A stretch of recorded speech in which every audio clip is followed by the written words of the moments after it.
Hello. This is Peter again, and so nice to see you in another episode of News Plus, brought to you from Plus Agency.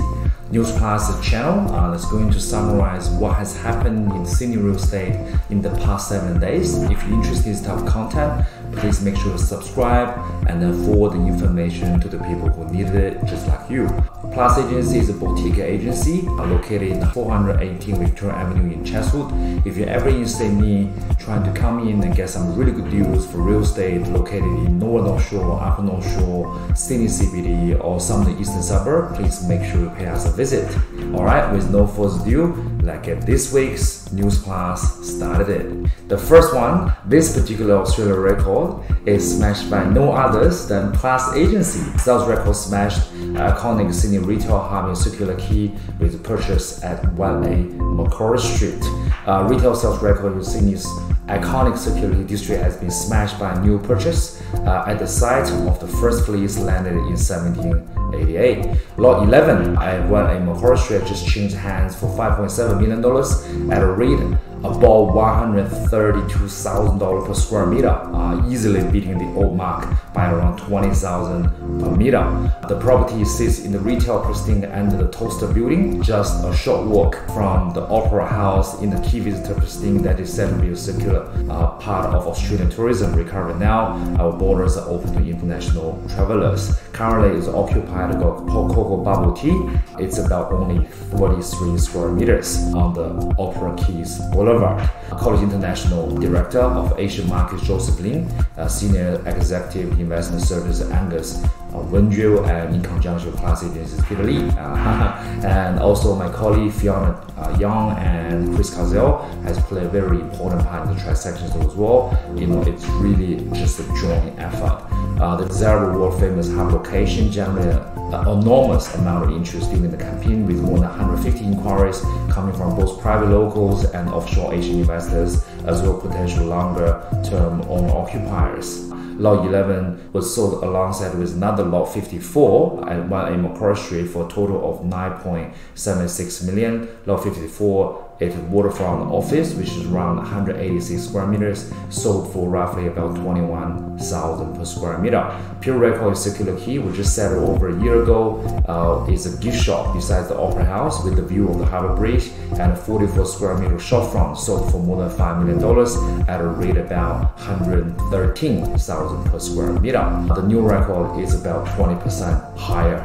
Significant demand for retail and office strata property in the Sydney CBD market last year, resulting in colliers transacting over $155 million from 31 sales despite the COVID pandemic.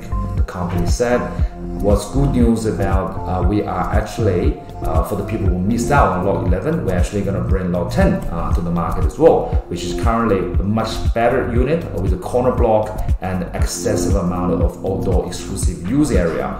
Currently occupied by Gillian Belgian Chocolate Cafe. This is going to go to auction very soon.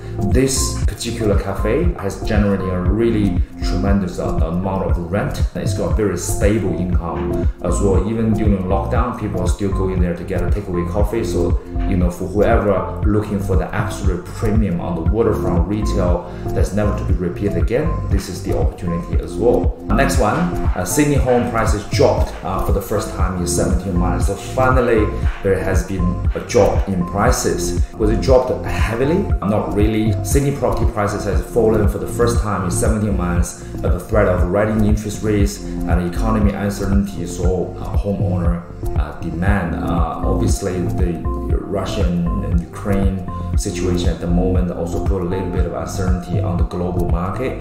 Colliers Home Value Index released Tuesday showed that average value dropped over February was about 0.1%, which is not a lot, with the median price of houses, units, townhouse slumping to roughly about 1.11 million.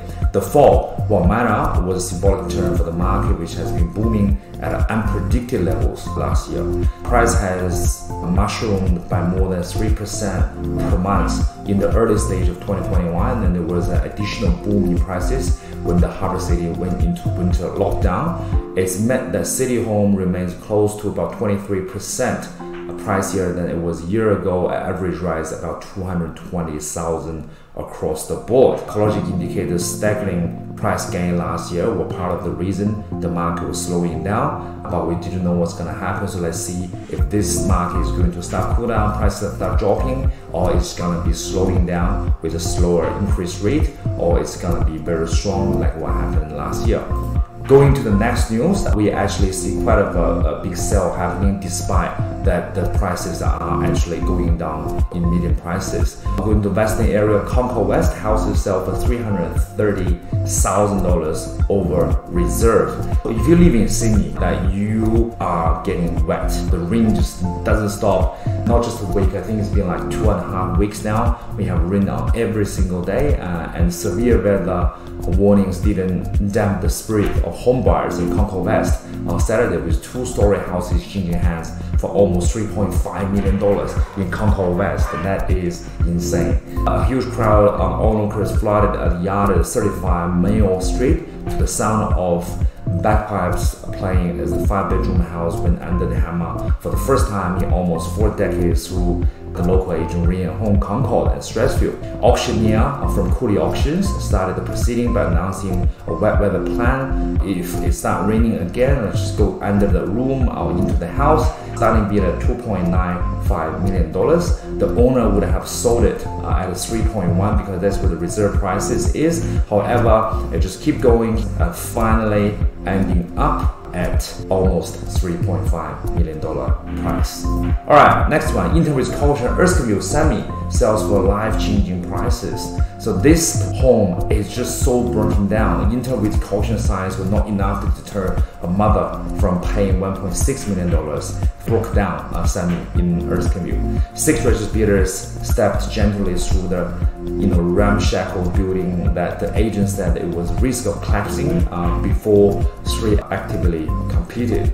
Auctioneer Ben Haley of Under the Hammer opened the bid at $1 million, rose to about $50,000 increment until it got to $1.4 million before reaching the final bid of $1.6 million. Anderson's successful buyer purchased the 145 square meter of property at 196 Union Street for her adult son with the intention to rebuild and sell for profit. This heat in the market just doesn't stop. Some people say the resale value could go as high as $3 million. Just a 2-bedroom at the moment, and the vendor would have sold it for $1.35 million when it comes into $1.6 million. This would change her life entirely.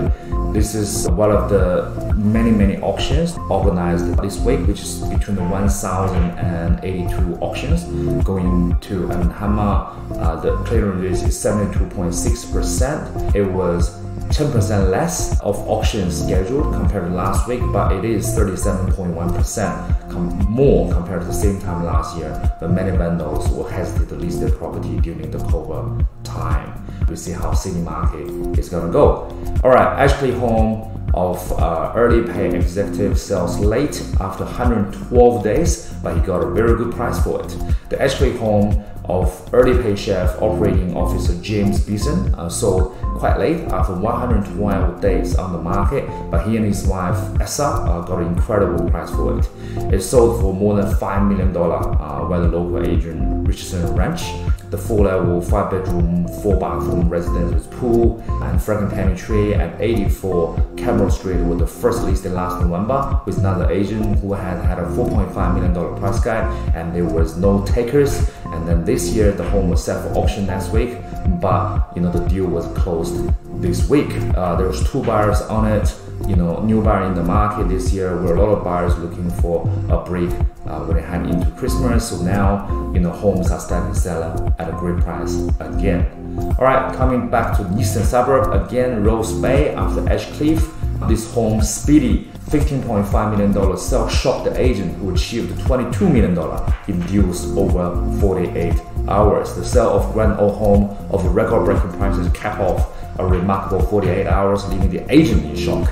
Highland Double Bay agent David sold 5-bedroom property owned by the Foster family at 629 New Southside Road in Rose Bay for well above its $15.5 million price guide after just 2 weeks, smashing the street record by more than $2 million. The previous record was about $13.5 million for the apartment last April. The speed it will start from the market in something that I've never seen before. Dave comment, the agent. It is located on a very good 895 square meter block. The owner only bought it in 2004 and paid about $1.5 million for it, and now $22 million price point is not too shabby. The upstairs bedroom has a balcony with a harbor view, but that's about it. Really incredible result. Looks like the eastern suburb heat is not coming down. Alright, last news of the week. Expert picks up 5 best Sydney suburbs to invest in a unit right now, ahead of surging rental market demand. Savvy investors are in the return of renters are turning their focus into inner city units again, with one expert identifying 5 with good long-term prospects. The closure of Australia's international border at the start of COVID-19 pandemic in 2020 brought migrants and movements of hundreds of thousands of foreign students abruptly halt. Demand for rentals, particularly in Sydney CBD, adjacent suburbs, almost totally dried up. And on top of that, lockdown Aussies flee to city in search for more space, flee the city in search for more space. That's why the regional suburbs start to gain a lot of attention. But Grant Foley, a qualified property investor, advisor and buyer's agent, said that trend is about reverse, and there are some suburbs in Sydney that will perform better than others in the year ahead. Established units in blue chip inner west and eastern suburbs, Sydney areas are in the sight of the savvy investors because the influence of demand, which will push vacancy rate even lower and rents even higher. Director of Grant Foley Property said so. Median house price in Sydney surged by a staggering 38.3% between February 2020 and January 2022, while unit prices rose by a much more modest 9% from PropTrack data. The prices are actually there's a really big gap between the median house prices in the same suburb compared to the median unit prices. That's probably why it's a good gain down the track. And also, if it's in the city or somewhere that people are really looking for the rent, that means there's going to be a low vacancy rate. So the suburb will go into Coogee, which you have $4.13 million as median house prices, but unit prices median is only $1.45 million. Randwick, Glebe, Kensington, Newtown, all these areas, unit median prices are only about 1/3 or half or less than half of what the median house price is. And being so close city with really good conveniency and close to union schools, these are the areas that's set to be booming. Thank you so much for tuning into this week's news class, and we're so happy Plus Agency has got Australian record, and looking forward to get another Australian record under our arms with the auction of the Gillian Belgian Chocolate Cafe coming up. Thank you. Bye.